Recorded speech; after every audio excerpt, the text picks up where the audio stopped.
Good evening. Welcome to APTN National News. I'm Daryl Stranger. 3 more churches on Indigenous land in British Columbia were found in flames this past weekend. A total of 5 church burnings have occurred in the province in the last week. Elected chiefs are speaking out about the fires, trying to bring people together. APTN's Lee Wilson has more. Early in the morning this past Saturday, 2 more Catholic churches burned to the ground in the south interior of British Columbia. Lower Similkameen Indian Band Chief Keith Crow said he received a call about a fire at Chopaka Church, but when he arrived, it was too late. One of my members had called me at about 4 o'clock in the morning and had told me that the church is on fire, and then I went to the site. I was there by 4:30. By the time I got there, there was half a wall left standing. That same morning, another church, St. Anne's Church in Upper Similkameen Band, was burnt to the ground, bringing a total of 4 Catholic churches burnt a month after the discovery of the bodies on the grounds of Kamloops Residential School. Penticton RCMP said investigators are looking for possible connection between the fires and the southern interior. The investigation into the previous fires and these 2 fires are ongoing with no arrest or charges. Chief Crow says he's talked to community members that regularly attend all 4 churches. They are upset. We have a devout Catholic following in our community, that there is a group, and they're upset, obviously, with all the churches being burnt down. That Saturday morning, this time in northern BC, another church was found on fire in Gilwangak, the St. Paul's Anglican Church, which was an abandoned building. According to an RCMP press release, the New Hazelton Fire Department responded, putting out the flames. The church is still standing. The RCMP are treating this fire as suspicious and are looking to determine what, if any, connection there may be to the recent church fires and the South Okanagan within First Nation communities. In a social media post, Gitwangak Chief Sandra Laren expressed her opposition to the violence standing in front of the church. This isn't the way. Begetting violence with violence is just not going to get us anywhere. Back on the southern interior, Chief Crow said his nation's making plans to come together and hopes to stop division due to the church fires and the new discoveries of bodies at other residential schools across Canada. The other residential schools that are finding more bodies and people in unmarked graves, it's tough, and our community is hurting, our survivors are hurting, and they're the ones being impacted most by this. Lee Wilson, APTN National News, Kitimat.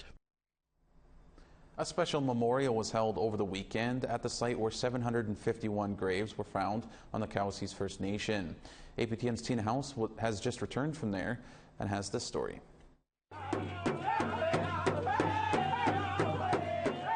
With the shocking discovery of the 751 unmarked graves that were discovered on the Cowessess First Nation, tonight is a chance for surrounding communities to pay their respects. Being out here earlier today, it was very emotional for me, thinking about all the people that are here, not only the little kids, but also the adults and family members of who were all here, I guess. With this, I just wanted to bring something to in memory, I guess.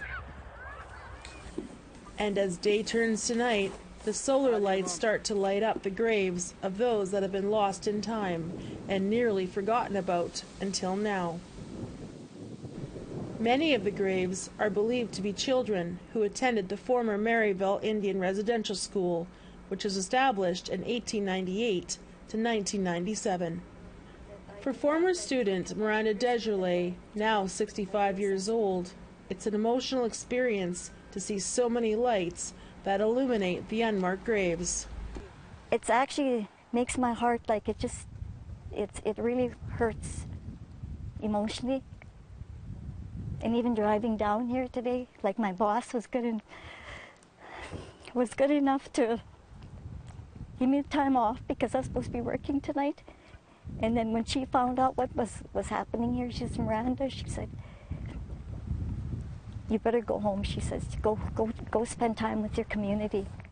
Cowess's First Nation member Kevin Friesen heard about the community looking for solar lights, and he approached his boss Mark Ridley from the car dealership where he works. So immediately I went up to my owner, and he phoned the local Canadian Tire owner and said, I need 800 lights today. And for the survivors to witness the solar light vigil, it means everything. Terrible years. Yeah. That's what I said. Can't imagine that those that, like our friends that were there, that have gone and never really aren't able to talk about it. But you're their voice now, so both of you, people are going to know you guys' stories now. With the tragic discovery of the 751 unmarked graves behind me, the Cowess's First Nation is now following traditional Cree protocol and having pipe ceremonies every morning, asking for the Great Spirit to guide them as they deal with one of the biggest tragedies in Canadian history. Tina House, APTN National News, Cowess's First Nation. Members from 6 nations of the Grand River say the search of the former Mohawk Institute Residential School is long overdue, and that full searches will be exhausting, but they are willing to take on the work and follow the guidance of survivors. Our reporter Charlotte Jacobs has that story. They've been telling us this for years. I've heard this since 1995. Why did it take till 2021 for the nation to wake up? Janice Montour of 6 Nations of the Grand River knows of the probable deaths and burials that are unmarked here at the Mohawk Institute Indian Residential School in Brantford, Ontario. We don't know exact numbers here. Preliminary research indicates maybe 30 to 50 deaths, but we don't necessarily have, because there's huge gaps in the records, right? There's also gaps in ground searches. And then a portion where the water line would have gone in, so they probably would have only gone 12 feet across, and then all the way down to the street, from the south side of this building all the way to the street. Over the last decade, 2 small searches have been done on the property. Elected Chief Mark Hill says the searches were only completed because of infrastructure requirements. And he questions why all levels of government haven't been front and center at providing supports to do the work in the first place. The different searches that have been completed have only been based upon infrastructure needs. The first search was in relation to a water main project from the city of Brantford, and the second search was taken upon the survivors themselves because they're looking to build a memorial park there. So they're the ones who implemented the Stage 3 archaeological assessment on the 5 acres that they're looking to put a memorial park. I asked myself, what is wrong with that picture? This month, the Ontario government pledged $10 million to identify residential burial sites. The Mohawk Institute was the oldest and longest-running residential school in the country. It operated from 1828 to 1970. At least 1,500 children from communities near and far were taken from their families and forced to attend here. So there's still all the boys' side that has to be searched, all of the west end behind the museum, all of this area to where the industrial park starts, all the way back behind the building. Montour says a full investigation on the grounds would cover a lot of area, as the school burned down twice and switched locations. And then neighboring farm fields that we've heard stories about. So it's not just necessarily our site as well, it's also looking at neighboring farmland. 6 Nations says a working group has been established and supports for survivors are in place to do the healing work. It has to be led by survivors and community. This isn't where a council decision is saying, well, this is what we're going to do. We're getting our guidance from our community and survivors, and this is what we're being told. So it's really just, doing this work on behalf of, in the most respectful manner, in the most cautious manner. Charlotte Jacobs, APTN National News, Brantford. 2 groups in Manitoba walked and rode across the province this weekend to show solidarity with the Indigenous community following the discovery of hundreds of unmarked graves at former residential schools. Our grandmothers, our grandfathers, they don't forget. And the recent uncovering of the remains of our children has brought back very negative thoughts in our grandmothers and grandfathers' minds. Motorcycles rode from Winnipeg to a former residential school in Brandon. They wore orange to honor victims of the residential school system. Meantime, another ceremony was organized by Roseau River First Nation, honoring a group of people walking from Saskatchewan to Ottawa to raise awareness about the impact of residential schools. And the National Indian Residential School Crisis Line is available for survivors and others who might need support. That number is 1-866-925-4419. And we have to take a short break, but still to come, our Dennis Ward talks with Assembly of First Nations National Chief Candidate Lee Crowchild ahead of the upcoming election.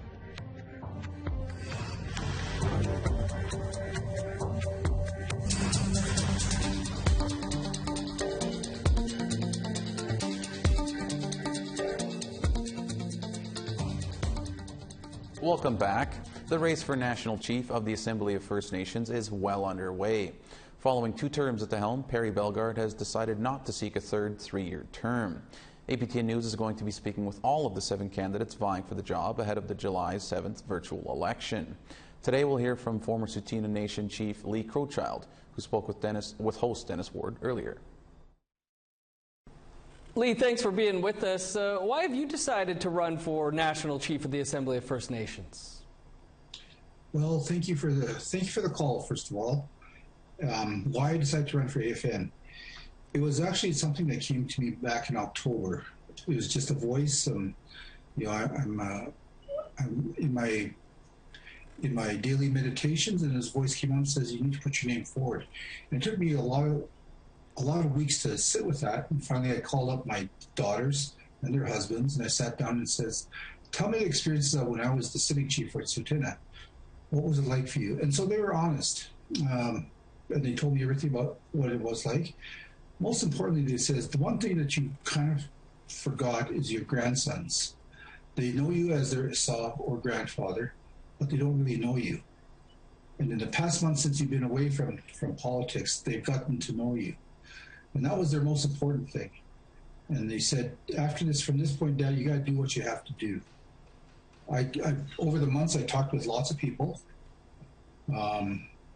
And it was just reaffirmed that, there's a real chance here to really mix things up that spoke to the principles that I hold dear to me, with transparency, with integrity, with moving forward with a native conscience re-strengthening, a term coined by my uncle who's long past.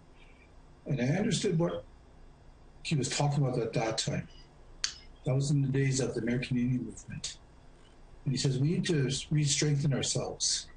It has to be a consciousness that we're strengthening. What does that look like? Well, it could be anything. It could be a return to cultural ways, a return to traditional ways, but more a return to who we are as people of the land. And I thought about that long and hard. What did he really mean by that?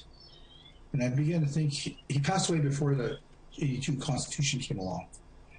And I thought about all the things that we've done, that we've said no to as First Nations. It was the Meech Lake Accord, it was the Quebecois vote for separation, it was Donald Marshall, it was the Mohawks in the golf course, it was Wolverine, Sepwecum on the Sundance, it was the Nisga'a Agreement. We all said no to things being the way they were. We want to create a new consciousness. So in a roundabout way, that's sort of why I'm running for national chief. It's because we need to kind of mix things up a little bit more. Lee, what do you see as some of the priorities for the next national chief? I think that AFN needs to have a little bit of a self-health check, because there's been, across Canada, there's been many tribal associations and treaty areas, and people are just not prepared to say AFN is helping us at all. So there's been separation. I think that there's a need to create a sense of unity, and it doesn't mean we have to agree on everything, but we have to have each other's backs. I was fortunate enough to sit on the National Committee, joint advisory committee for fiscal relations. National Chief Perry Belgar put me on that because I believe he had confidence that I would keep from where we are treaties at the forefront, and I did. The agenda of the Canadian government is not to really honor treaties, no matter how you want to talk about it. They're quite comfortable in keeping everything under the Indian Act because it's embedded in the Canadian Constitution. So as much as we want to get rid of the Indian Act and we want to change things, honor treaties, past governments, this government, and probably future governments won't do that until we have a real dialogue with amendments to our Constitution where we are defining, the people of the land are defining how the rest of Canada lives on our land. Lee, we've only got about a minute left here, but you've written that First Nations have been in a perpetual state of dependence, reduced status, and the social and psychological ills those create. How would you address those issues as National Chief? First of all, you know what? We need to have balance. And in leadership, traditional leadership, it was always, you listen to the voice of women leaders. In this case, we have 156 women chiefs, I believe, that are there. Why wouldn't we use them as a resource? But just women leadership in general, as to we meet these things going forward. I think that would be one of the things we need to do, and I would encourage that. And also transparency. Got to be really transparent about everything. I've never hid anything. So I'm quite prepared to say this is what we need to do. This is the direction that I believe I can help facilitate AFN to get back to something that was rooted in our traditional and principal roots. Lee, we'll have to leave it there, but appreciate you taking some time for us here, and good luck. Thank you very much, Dennis. We need to take one more break, but still ahead. A new Indigenous clothing store is opening up in Winnipeg with a familiar name, and it will feature the work of Indigenous artists from across the country.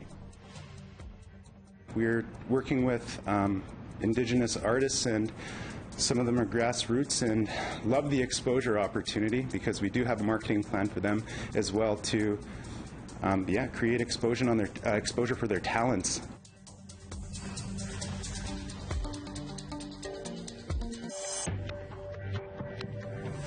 Welcome back. It's time now for our photo of the day. Our loyal viewer Sandra Seidel captured this scene from the cottage located along West Hawk Lake in Manitoba. That's a beautiful photo right there. Thanks again, Sandra, and please keep those photos coming in. Send them to share@aptn.ca. And don't forget to add a little information about where and when you took your photo of the day. Now let's take a look at tomorrow's weather forecast. Over in the east, 13 in sun in St. John's and 24 in rain in Charlottetown. 19 degrees in Happy Valley Goose Bay and 18 in the Grand River. 27 in rain in Quebec City and 24 in rain in Val d'Or. 30 degrees in a mix of sun and cloud in Peterborough and 22 in rain in North Bay. 27 in rain in Timmins and 24 in sun and cloud in Thunder Bay. 13 in a mix of sun and cloud in Churchill and 26 in rain in Norway House. 29 in sun in Winnipeg and 31 in sun in Brandon. 32 in sunshine in Swift Current and 34 in sun in Saskatoon. 32 in sun in La Ronge and 29 in sun in Stony Rapids. Moving over to the west, it's very hot with 40 degrees in Peace River and sun and 38 in Grand Prairie.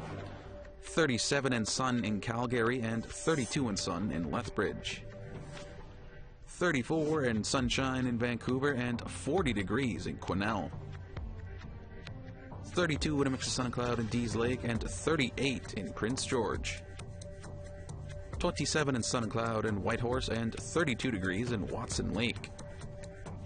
30 in sunshine in Yellowknife and 24 in Norman Wells.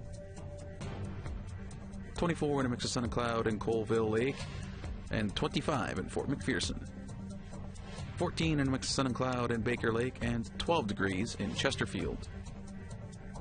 6 degrees in a mix of sun and cloud in Clyde River and 9 degrees in Iqaluit.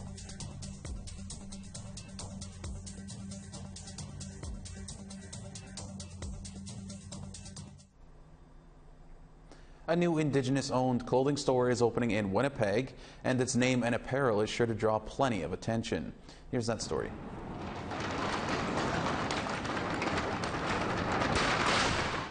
Manitobans will soon have a new spot to shop. The Indigenous Nations Apparel Company, or INAC, is opening a store in Manitoba's largest mall, Polo Park.